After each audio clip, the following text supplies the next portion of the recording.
नमस्कार दोस्तों, राधे राधे, जय श्री कृष्णा। मैं मोमिता स्वागत करती हूँ आप सबको मेरी यूट्यूब चैनल नवनीत मोमिता में। दोस्तों कैसे हो आप सब? उम्मीद करती हूँ आप सभी बहुत ही अच्छे होंगे। दोस्तों आज आश्विन मास की संकोष्ठी चतुर्थी, पहला संकोष्ठी चतुर्थी व्रत है, तो आप सबको मेरी तरफ से आश्विन संकोष्ठी चतुर्थी व्रत की हार्दिक शुभकामनाएं। दोस्तों आज संकोष्ठी चतुर्थी व्रत की शुभ अवसर पर मैं आप सबके साथ आश्विन संकोष्ठी चतुर्थी व्रत की कथा शेयर करूंगी, तो ये जानने के लिए मेरे साथ वीडियो में अंत तक जरूर बने रहेगा। आशा करती हूँ वीडियो आप सबको बहुत पसंद आएंगे। तो चलिए देर न करते शुरू करते हैं आज का वीडियो। ओम गण गणपति नमः। ओम नमो भगवती वासुदेवाय नमः। आश्विन संकोष्ठी चतुर्थी पर्व बेहद शुभ माना जाता है। ये हर महीने भक्ति भाव के साथ ये संकोष्ठी चतुर्थी व्रत मनाया जाता है और इस दिन भगवान गणेश की पूजा का विधान है, जो ज्ञान, समृद्धि और बाधाओं को दूर करने में अपने भक्तों की मदद करते हैं। धार्मिक मान्यता के अनुसार इस दिन गणेश जी की पूजा करने से सभी मनोकामनाएं की पूर्ति होती है और साथ ही जीवन में आने वाली बाधाएं समाप्त हो जाती है। आइए बात करते हैं आश्विन संकोष्ठी चतुर्थी व्रत की कथा के बारे में।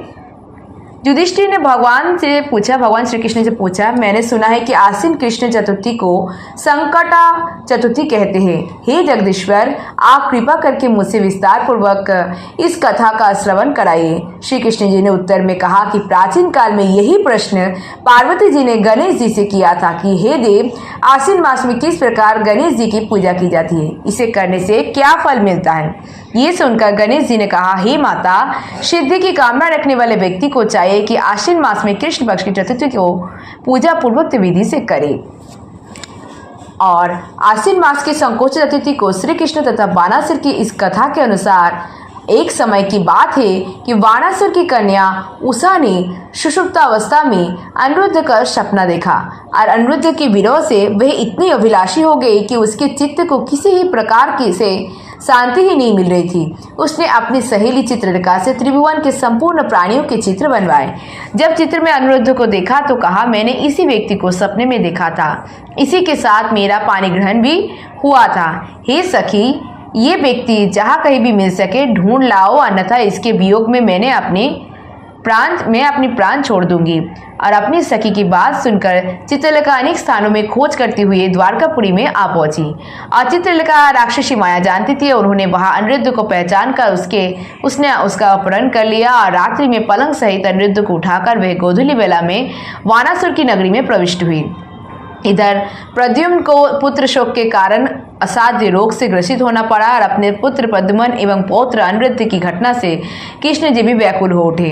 रुकने हुई पौत्र के दुख से दुखी होकर बिलखने लगी और खिन्न मन से कृष्ण जी से कहने लगी, हे नाथ, हमारे प्रिय पौत्र का किसने हरण कर लिया, अथवा वह अपनी इच्छा से ही कहा गया है। मैं आपके सामने शोकाकुल हो अपने प्राण छोड़ दूंगी। रुक्मिणी की ऐसी बात सुनकर श्री कृष्ण जी यादव की सभा में उपस्थित हुए। अब वहां उन्होंने परम तेजस्वी लोमस ऋषि के दर्शन किए। उन्हें प्रणाम कर श्री कृष्ण ने सारी घटना कह सुनाई और श्री कृष्ण ने लोमस ऋषि से पूछा कि हे मुनिवर, हमारे पौत्र को कौन ले गया? और वह कही, स्वयं तो नहीं चला गया है, हमारे बुद्धिमान पौत्र का किसने अपहरण कर लिया, ये बात मैं नहीं जानता हूँ। उसकी माता पुत्र वियोग के कारण बहुत दुखी है। कृष्ण जी की बात सुनकर लोमस मुनि ने कहा, हे कृष्ण, वानासुर की कन्या उषा की सहेली चित्रलेखा ने अपने पौत्र का अपहरण किया है और उसे वानासुर के महल में छिपा के रखा है। ये बात नारद जी ने बताई है। आप आश्विन मास की कृष्ण पक्ष की चतुर्थी संकटा का अनुष्ठान कीजिए। इस व्रत के करने से आपका पौत्र अवश्य ही आ जाएगा। ऐसा सुनकर मुनिवर वन में चले गए और श्री कृष्ण जी ने लोमस ऋषि के कथन अनुसार व्रत किया और इस व्रत के प्रभाव से उन्होंने अपने शत्रु वानासुर को पराजित कर दिया। और यद्यपि उस भीषण युद्ध में शिव जी ने भी वानासुर की बड़ी रक्षा की, फिर भी वह परास्त हो गए और भगवान कृष्ण ने कुपित होकर वानासुर की सहस्त्र भुजाएं को काट डाला।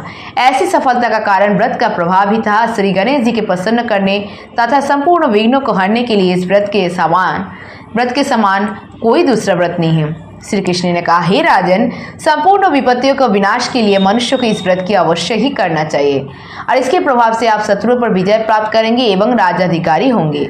इस व्रत की महिमा का वर्णन बड़े बड़े विद्वान भी नहीं कर सकते। हे कुंती पुत्र, मैंने इसका अनुभव स्वयं किया है और मैं आपसे सत्य कह रहा हूँ। राधे राधे। जय श्री कृष्ण।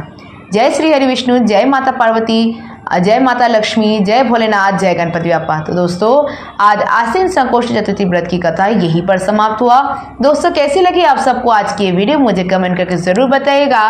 वीडियो अगर अच्छी लगी हो तो वीडियो को ज़्यादा लाइक और शेयर जरूर कीजिएगा। ऐसे और वीडियोस पाने के लिए मेरे चैनल नॉलेज विद मोमिता को जरूर सब्सक्राइब कीजिएगा और सब्सक्राइब के बगल में बेल आइकन दबाना मत भूलिएगा ताकि नए नए वीडियो की नोटिफिकेशन जल्द से जल्द मिल जाए।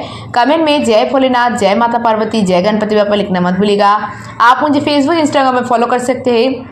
मेरे फेसबुक का इंस्टाग्राम लिंक डिस्क्रिप्शन बॉक्स में दिया गया है, आप चाहे तो चेक कर सकते हैं। आज के लिए इतना ही, मैं मिलूंगी नेक्स्ट वीडियो में, तब तक के लिए tata bye, thanks for watching, Radhe Radhe, Jai Shri Krishna.